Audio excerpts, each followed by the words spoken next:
Bonjour à tous, dans cette vidéo nous allons voir comment faire pour ajouter une référence à Zotero Online lorsqu'on dispose uniquement d'une tablette, d'un Chromebook ou d'un téléphone portable.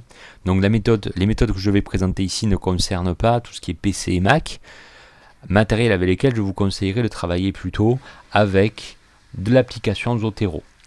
Donc là, pour les iPads, tablettes, etc., vous créez votre compte Zotero Online. Vous mettez votre identifiant, votre mot de passe en vous rendant sur zotero.org et vous vous connectez à votre espace en ligne. Donc ça, c'est la première étape.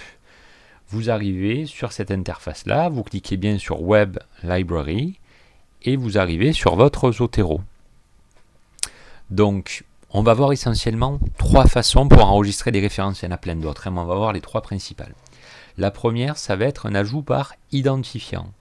Je vous donne un exemple, je me rends sur Clinical Care Nursing, je tombe sur un article qui m'intéresse, par exemple, voilà, le voici, et chaque article dispose de ce que l'on appelle un DOI, Digital Object Identifier, qui est une référence propre à l'article.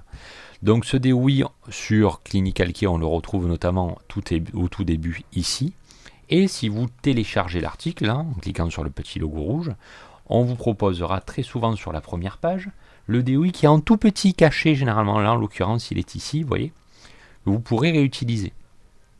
Donc, je fais un copier-coller de ce DOI, je me rends sur mon Zotero Online, et là vous voyez il y a un menu ici, et vous avez une petite baguette magique, et lorsque vous laissez le curseur dessus, on vous dit Add by Identifier.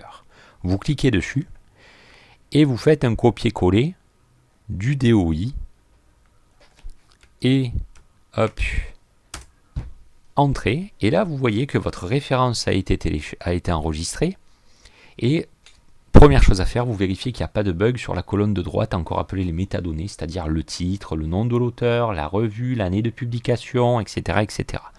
Parce que vous savez que s'il y a des coquilles là-dedans, vous allez avoir des coquilles après dans votre bibliographie que vous générerez automatiquement. Donc première façon d'ajouter une référence. Vous pouvez aussi procéder par ce que l'on appelle ISBN pour des livres. Je vous donne un exemple là d'un livre. Vous avez ce livre sur l'infirmier en service de réanimation qui est là. Vous avez, donc ça c'est la première de couverture. Généralement sur les livres, vous vous rendez dans la quatrième de couverture et là vous voyez, tout au dos, on a souvent ce code barre avec cette référence. Cette référence-là, on appelle ça l'ISBN. C'est encore un code rattaché à un livre.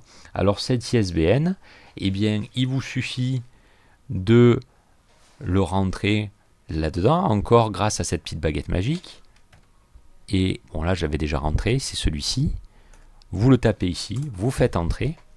Et là, vous voyez, hop, l'infirmier en service de réanimation, l'auteur, la date de publication a été enregistrée. Et quand vous cliquez dessus, vous avez bien toutes les métadonnées, à savoir la maison d'édition, voilà, la date d'ajout, etc., qui sont attachés à ces informations. Donc il n'y a bien pas de coquilles, vous pourrez travailler avec ça après sur votre bibliographie. Donc première étape, première façon de faire, ajout par identifiant. Deuxième façon de faire, là cette fois-ci on va travailler avec la fonctionnalité permettant d'importer des références téléchargées. Alors comment ça marche? Eh bien sur toutes les bases de données que vous avez, donc là je suis sur Clinical Care, mais ça aurait été pareil sur Kern, sur plein d'autres éléments, vous avez très souvent, il y a ce symbole avec les petits guillemets. Là vous voyez sur Clinical Care, ils ont même rajouté référence bibliographique. Donc là vous êtes sur l'article qui vous intéresse, vous avez les guillemets ou références bibliographiques, vous cliquez dessus. Et là on va vous dire export de références bibliographiques. Donc le format Zotero c'est RIS, de toute façon c'est marqué ici, et moi je vous conseille de toujours télécharger la bibliographie et le résumé. Vous sélectionnez les deux. Vous cliquez sur exporter, là vous voyez ça charge, et là donc c'est en train d'enregistrer votre référence dans les téléchargements. Donc c'est enregistré dans vos téléchargements.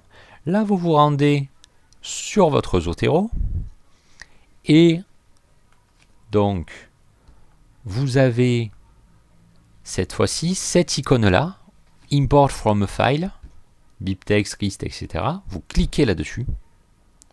Et là, on va vous dire qu'est-ce qu'on importe. Et donc là, je me rends dans mes téléchargements et je vais importer le fichier téléchargé, download. Et je clique sur ouvrir. Et là, vous voyez, hop, la ligne a été rajoutée. et il m'a ajouté toutes les références avec les métadonnées qui sont bien. Donc deuxième méthode par import de références téléchargées. Troisième méthode qui est la plus fastidieuse et que je vous déconseille, ou en tout cas si vous la mettez en œuvre, c'est en dernier recours, c'est ce que l'on appelle la méthode par ajout manuel. Donc là, comment on fait? Je suis sur Zotero et là vous voyez il y a un petit plus qui est présent ici. Vous cliquez dessus et là on va vous dire quel type de référence c'est, un livre, un article d'une revue ou autre. On va dire que c'est un article d'une revue. Et là hop, vous voyez il y a une nouvelle ligne qui est apparue, vierge, et là sur le côté il y a des items à répondre, à remplir. Donc là il va falloir remplir manuellement le titre, l'auteur, le nom, le prénom. S'il y en a plusieurs, à chaque fois il faudra cliquer sur le petit plus ici. Bref, mais là c'est beaucoup plus fastidieux parce que c'est là manuellement. Si quand vous avez cliqué, vous êtes trompé de type de source, il va falloir la choisir, celle la plus adéquate. Si c'est une page web, il faudra rajouter ça, il faudra mettre celle-là, vous voyez, web page, et remplir donc les références manuellement. Et là, vous saurez ajouter votre référence manuellement à Zotero. Voilà, il ne faut surtout pas se tromper sur le type de source parce que comme vous le savez, dans les normes APA, en fait, en fonction du type de source, la structure dans la bibliographie sera différente. Bon, dernière chose dont je n'ai pas parlé sur le Zotero Online, c'est, bien là j'ai enregistré mes références, mais est-ce que j'ai l'article en lui-même, est-ce qu'il est téléchargé? Spontanément, ça ne vous le télécharge pas. Donc là, par exemple, imaginons je suis sur cet article-là, je veux le télécharger. Alors là, c'est embêtant sur le Zotero Online. Alors vous avez une méthode où vous avez Attachment, ici, donc je clique sur mon article, on me propose ici Attachment, et là on me propose Add File. Donc on va dire que je le télécharge, d'accord, hop, il est téléchargé, ça y est, cet article, dans mes téléchargements. Et donc là, quand je retourne sur Zotero, Attachment, Add File, et là je vais dans mes téléchargements pour essayer d'ajouter. Je clique dessus, j'appuie sur Ouvrir, et là on me dit, hop, File was not updated because it exceed. Enfin, en gros, c'est trop volumineux. Alors, qu'est-ce que ça veut dire cette histoire? Donc là, si je clique sur Upgrade Storage, alors c'est là où on touche les limites de Zotero, c'est on me dit que je peux ajouter des fichiers mais peu volumineux. Et vous voyez, dès que je veux mettre un petit peu, charger des éléments, il va falloir que je paye quelque chose. Alors moi, je vous déconseille de payer. Vous embêtez pas à payer. Moi, ce que je vous conseille, c'est de faire des fichiers séparés sur votre tablette, votre Chromebook et tout, des dossiers où vous allez enregistrer au fur et à mesure les articles que vous voulez télécharger, que vous voulez garder, quoi. Voilà. Vous faites des dossiers sur votre ordinateur ou votre tablette. Ça vous évitera de payer un truc en plus sur Zotero. Voilà, mais je vous conseille quoi qu'il en soit de télécharger parce que il suffit qu'il y ait un bug sur votre NT, et bien vous n'avez plus accès à vos articles. Donc téléchargez-les au fur et à mesure, c'est le plus safe. Voilà.